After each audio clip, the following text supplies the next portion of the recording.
యుద్ధం ఎప్పుడు ప్రాణాల్ని కోరుకుంటుంది. తెగించి పోరాడే సైనికులతో పాటు సంతోషంగా కుటుంబాలతో జీవించే అమాయకుల ప్రాణాల్ని సైతం బలి తీసుకుంటుంది. ఇళ్ళు శిథిలాలైపోతాయి, పట్టణాలు శ్మశానాలైపోతాయి. నా అన్నవారిని కోల్పోయి వేల మంది విగత జీవులుగా తయారవుతారు. ప్రస్తుతం ఇజ్రాయెల్ గాజా మధ్య జరుగుతున్న యుద్ధం కూడా ఇలాంటి దృశ్యాల్ని ప్రపంచం కళ్ల ముందు ఉంచుతుంది.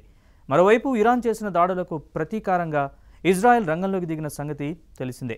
ఈ దాడుల్లో ఎంతోమంది సాధారణ పౌరులు బలయ్యారు. పాలస్తీనాకు చెందిన ఓ కుటుంబం కూడా ఈ దాడుల్లో ప్రాణాలు కోల్పోయింది. వారిలో ఓ గర్భవతి కూడా ఉండడం, తల్లి చనిపోయినా ఆ బిడ్డ ప్రాణాలతో ఉండడంతో ఆ బిడ్డ వైపు ప్రపంచమంతా ఒక్కసారిగా తిరిగి చూసింది. ఇజ్రాయెల్ ప్రతీకార దాడుల కారణంగా గాజాలోని రఫాలో ఒకేసారి బాంబుల వర్షం కురిసింది. ఆ దాడి కారణంగా మొత్తం 19 మంది ప్రాణాలు కోల్పోయారు. వీరిలో 13 మంది చిన్నారులు ఉండడం అత్యంత విషాదకరం. ఇక మిగిలిన వారిలో ఓ గర్భిణీ కూడా ఉంది. ఆమె కూడా ఆ దాడిలో ప్రాణాలు కోల్పోయింది. అయితే ఆమె కడుపులోని బిడ్డ మాత్రం బతికే ఉంది. చనిపోయే సమయానికి తల్లి 30 వారాల గర్భంతో ఉంది. ఆమెను గుర్తించిన వైద్యులు వెంటనే ఆపరేషన్ చేసి బిడ్డను బయటికి తీశారు. ఆ చిన్నారి 1.4 కిలోల బరువుతో జన్మించింది. చిన్నారిని ప్రస్తుతం ఇంక్యుబేటర్లో ఉంచారు. తల్లి లేని చిన్నారిని చూసిన ఆ కుటుంబ బంధువులు తీవ్ర భావోద్వేగానికి గురయ్యారు.